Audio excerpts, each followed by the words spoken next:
Good evening class and good evening my friends students. काफ़ी time हो गया मेरे पास बच्चों के कॉल और मैसेज आते रहते हैं कि सर ऑनलाइन आ रहे हैं और एक ही वीडियो आई है, उसके बाद कोई वीडियो नहीं आई। ठीक, चलो खैर अब हम आगे की बात करते हैं। खैर उससे पहले कुछ क्वेश्चंस ऐसे आए हैं जो आरपीएफ में बच्चे चैलेंज करने वाले हैं, ठीक है ना, जिनके लिए टीचर्स ने भी मेरे से क्वेश्चन पूछे। तो मैं एक दो क्वेश्चंस को अभी यहाँ पे डिस्कस कर देता हूँ क्योंकि ये क्वेश्चन काफ़ी पूछे गए हैं। जैसे कि अभी तुमने एक क्वेश्चन देखा होगा, उसमें एक क्वेश्चन इस तरह से आया था कि m मास की एक ऑब्जेक्ट है और वो ऑब्जेक्ट ऊपर से नीचे फॉल कराया जा रहा है। ठीक, h/3 हाइट वो गिर चुका है ना, और यहां पे उसने बोला था कि पोटेंशियल एनर्जी और काइनेटिक एनर्जी के बीच का रेशियो क्या होगा। चलो हम इसकी बात कर लेते हैं। दरअसल बहुत सारे लोगों ने मुझे सॉल्यूशन दिखाया और उन्होंने 1:1 कर दिया। उन्होंने सोचा क्या होगा, अभी 2 मिनट बाद देखते हैं। देखो, पोटेंशियल एनर्जी हमें पता है क्या होती है, स्थितिज ऊर्जा। स्थितिज ऊर्जा हमारी क्या होती है, mgh, है ना। और ये किस हाइट पे पूछ रहा है, इफेक्टिव हाइट इसके लिए कितनी है, h/3, हमने कर दिया। ठीक, उसके बाद हम बात करते हैं, अगर हम इक्वेशन ऑफ मोशंस की बात करते हैं तो वहां पे तुमने देखा होगा थर्ड इक्वेशन ये आती है, u² + 2gh। अच्छा, ड्रॉपिंग केस है तो u² क्या हो जाएगा, 0 हो जाएगा, है ना। और यहां पे b बराबर क्या हो गया, √2gh। सर ठीक है, ये बात तो ठीक है, 2gh होता है, लेकिन प्रॉब्लम क्या हो रही है कि जो तुमने रखी है हाइट ना, वो h/3 रखी है। हमेशा अपने दिमाग में एक बात रखो, हाइट इफेक्टिव लेते हैं, कोई भी चीज हो वो हमेशा इफेक्टिव ली जाती है, और इफेक्टिव कितनी है, ये। ठीक, तो अगर v² को भी अगर हम लेके चलते हैं तो ये कितना होता। अब जरा देखते हैं काइनेटिक एनर्जी कितनी होगी। अगर मैं इसको इक्वेशन 1 लेके चलता हूं, ½ mv², ½ mv² की वैल्यू कितनी आ रही है, 2gh, और h कितना बचा, सॉरी यहां पे 2 नहीं लिखा था, 2h/3। जरा बात भी देख लेना, 2h/3, 2h/3, 2 से 2 कैंसिल हो गया, तो हमारे पास आ गया 2mgh/3 काइनेटिक एनर्जी। ये पूरी वैल्यू इक्वेशन 1 के साथ कॉपी करोगे तो तुम्हारे पास आ जाएगा kinetic energy to potential energy. तो potential energy to kinetic energy जो तुम्हारा रेशियो आएगा वो कितना आएगा, 1/2। अगर मैं यहां लिख दूं कितना आएगा, 1/2, तो याद रखना इसका आंसर कितना था, 1/2। ठीक, ऐसे ही एक क्वेश्चन और आया था, ये आप चीजों को नोट डाउन रखेंगे अपने दिमाग में। एक क्वेश्चन और था जो बच्चों ने मेरे लिए बोला अभी कि इसको सर चैलेंज करना है। देखो, पहली चीज, जरूरी नहीं है कि आपका अगर क्वेश्चन का आंसर गलत आ जाए तो वो क्वेश्चन गलत है, जब तक आप उसको टैली ना कर लें लोगों के साथ। ठीक, चलिए, एक ड्रॉबैक है हमारे इस फील्ड का। हमारे इस फील्ड का ड्रॉबैक सिंपल सा ये है कि मैक्सिमम बंदे जो हैं वो बायो बैकग्राउंड के हैं, तो वो नॉर्मल फॉर्मूले से उनको क्या करते हैं, सॉल्व करने की कोशिश करते हैं, जबकि ऐसा नहीं है। अब आपको पता है कि पेपर का पैटर्न जो है वो बदल चुका है। अगर आपको नहीं पता तो आप अभी रिसेंटली हुए, क्योंकि हरियाणा में काफ़ी पेपर हुए हैं, आप उन पेपर को देख लीजिए। और रेलवे का तो आपको पता ही है कि वो हमेशा फिजिक्स को ज़्यादा रखते हैं और अभी वैकेंसी भी ज़्यादा निकली हुई है। दूसरा, एक क्वेश्चन और आया था कि जो आपने पढ़ा होगा कि एक लड़की है जिसका वेट उन्होंने बोल रहा होता 440 न्यूटन, है ना, वो 7 मीटर की हाइट तक जाती है इन 20 सेकेंड।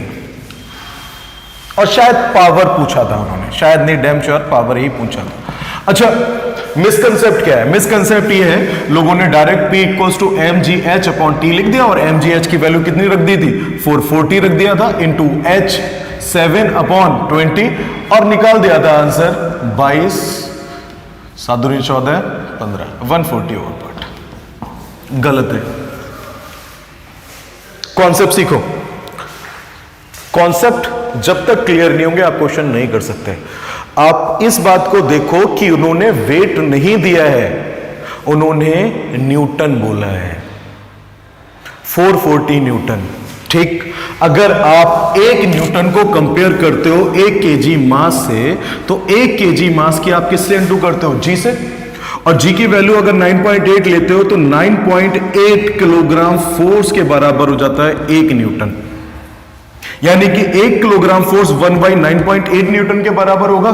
तो 440, और इसको मैं अप्रॉक्स 10 ले लूं, तो आप अपने अकॉर्डिंग देखिए कि अगर इसके साथ कंपेयर कर रहा हूं तो ये चीज जो होगी 44 kgf के बराबर नहीं हो चुकी होगी, किलोग्राम फोर्स। और kgf जो डिनोट होता है वो किसको डिनोट करता है? mg को। और यहां पे मैंने फोर्स लगाया हुआ है, ठीक। तो जस्ट यही सेम फॉर्मूला जो यहां पे मिस्टेक हुई थी, तो मुझे पता है कि उसने जो वेट दिया है ना, वो 440 न्यूटन को हमें किस में चेंज करना था? किलोग्राम फोर्स में। और किलोग्राम फोर्स कितना है? 44। हाइट कितनी दे रखी है? 7/20। जरा फिर से देखिएगा, 2। अगर मैं यहां पे इसको 10 ले लेता हूं अलग से, ठीक, वही हो जाएगा 156/10, 150, तो 15.4 वाट। ठीक। तो याद रखिएगा ये क्वेश्चन जो है ऐसा नहीं है कि गलत है, उन्होंने बिल्कुल सही किए हैं, बिल्कुल सही टिक किए हैं, ठीक। ये है उनका राइट सॉल्यूशन, ध्यान रखिएगा। अब आगे बढ़ते हैं। चलिए, मुझे एक छोटा सा ब्रीफ व्यू लेना था। छोटा भी बोल रहा हूं, ब्रीफ भी बोल रहा हूं, हाँ, क्योंकि एयरफोर्स के लिए जरूरी है। अभी नेवी का एग्जाम भी है, एयरफोर्स का भी एग्जाम है, और मेरे पुराने बच्चे जानते भी होंगे, और जो नहीं जानते वो जानते हैं कि अब तक मेरे एयरफोर्स में नियर अबाउट 500 प्लस सिलेक्शन है। और 10 साल में जो मैंने सीखा, 10 साल में ये सीखा कि एयरफोर्स का ट्रेंड बहुत चेंज हुआ है। और लास्ट ईयर का तो पेपर आपने देखा ही होगा, और लास्ट ईयर नेवी का भी पेपर आपने देख लिया होगा। नेवी के पेपर में कभी एक्सपेक्टेड नहीं होते जिस टाइप के क्वेश्चंस वो आए। एयरफोर्स के साथ ये है कि एयरफोर्स एक एक 2-2 क्वेश्चन लेता है और हर टॉपिक और हर यूनिट को कवर करता है, पर नेवी वाले ऐसा नहीं करते। वो एक टॉपिक उठाते हैं तो उसी से ही 4 या 5 क्वेश्चन पूछ लेते हैं। वो ऐसा नहीं करते कि उसमें चेंज करते हैं। तो अभी कुछ टॉपिक मुझे इंपॉर्टेंट लगे, जैसे कि मैं आज से एक टॉपिक छोटा सा स्टार्ट कर रहा हूं, इसकी नेक्स्ट वीडियो में जल्दी अपलोड कर दूंगा। तुमने सुना होगा magnetic effect of current. Magnetic effect of current क्या होता है? मैग्नेटिक इफेक्ट ऑफ करंट, चलो देखते हैं। एक और चीज, अगर मैं यहां पे कह रहा हूं मैग्नेटिक इफेक्ट ऑफ करंट, और यहां पे एक और चीज निकाल देता हूं, EMI, इलेक्ट्रोमैग्नेटिक इंडक्शन। डिफरेंस क्या है? सबसे पहले तो आपको यह पता होना चाहिए कि आप जिस कॉन्सेप्ट को सीख रहे हो उस कॉन्सेप्ट के बारे में आपको पता है या नहीं पता है। मैग्नेटिज्म के बारे में आपको पता है या नहीं पता? ठीक, चलो थोड़ा बहुत पता होगा। हम लोगों ने पढ़ा था, वो बचपन में पढ़ते आ रहे थे कि सेम पोल रिपेल करते हैं। इवन आप लोगों ने अपने स्पीकर की जो चुंबक होती है ना, वो भी तोड़ी होगी, और तोड़ के कभी कभी ऐसा होता था चिपक जाती थी, कभी ऊपर चली जाती थी, कभी ऐसा होता था कि सेम पोल जो होते थे ना कर देते तो वो रिपेल करना स्टार्ट कर देते हैं। वही देखना अपने को। देखो मैग्नेटिक इफेक्ट ऑफ करंट, कुछ भाई साहब थे जिनका नाम था ऑस्टर्ड। ऑस्टर्ड भाई साहब ने क्या देखा? ऑस्टर्ड भाई साहब ये कहते हैं कि जब कोई भी ऐसा कंडक्टर होता है, ऐसा कोई वायर होता है और इसके अंदर करंट जा रहा है ना, और इसके पड़ोस में उन्होंने कोई कंपास रख दिया, एक पल के लिए मान लेते हैं ये कोई कंपास है, तो इसकी निडल जो होती है वो डिफ्लेक्ट करना स्टार्ट कर देती है। यानी कि जो एक करंट है ना, वो मैग्नेटिक फील्ड को क्या करता है? डिफ्लेक्ट कर देता है। करंट मैग्नेटिक फील्ड को इंड्यूस्ड कर रहा है, तभी तो इसमें अट्रैक्शन या रिपल्सन जो भी हुआ होगा। मीन क्या करंट मैग्नेटिक फील्ड को पैदा कर देता है? इस बात को ऑब्जर्व किया था ऑस्टर्ड ने। लेकिन इसका जस्ट उल्टा, उस टाइम पे 2 साइंटिस्ट थे, फैराडे साहब और हेनरी, दोनों ही रिसर्च कर रहे थे। इनकी रिसर्च ज्यादा डेवलप थी। इन्होंने कहा कि इसका उल्टा कर लेते हैं।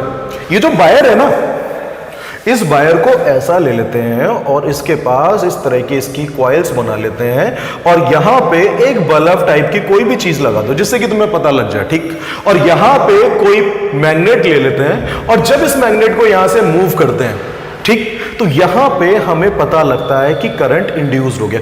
पहले यहां पे करंट नहीं था, लेकिन यहां अब इस मैग्नेट की वजह से क्या आ गया, करंट आ गया, यानी कि यहां पे मैग्नेटिज्म करंट को इंड्यूस्ड कर रही है।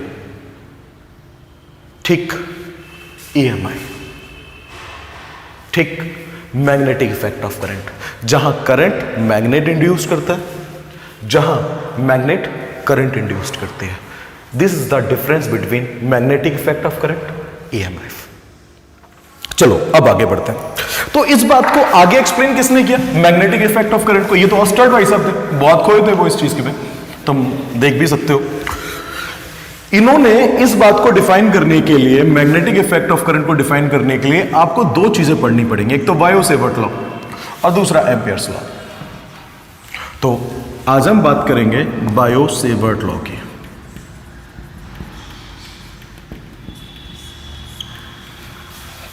ठीक, वैसे तो मैं इसे कंप्लीट करना चाह रहा था, पर अब क्योंकि ये काफी टाइम बाद मैं आ रहा हूं, हर दूसरे या तीसरे दिन मैं वीडियो अपलोड करता रहूंगा। आपको अब ये ध्यान रखना है कि लगातार मेरे साथ बने रहना है, जिससे कि मोस्ट इंपॉर्टेंट टॉपिक जो है वो मैग्नेटिज्म के रिगार्डिंग मैं आपको कंप्लीट करा सकूं। ठीक है, धन्यवाद। और बायो-सेवर्ट लॉ के लिए आपको मेरी नेक्स्ट वीडियो का इंतजार करना पड़ेगा, जो कि शायद कल आपको मिल जाएगी। Thank you class.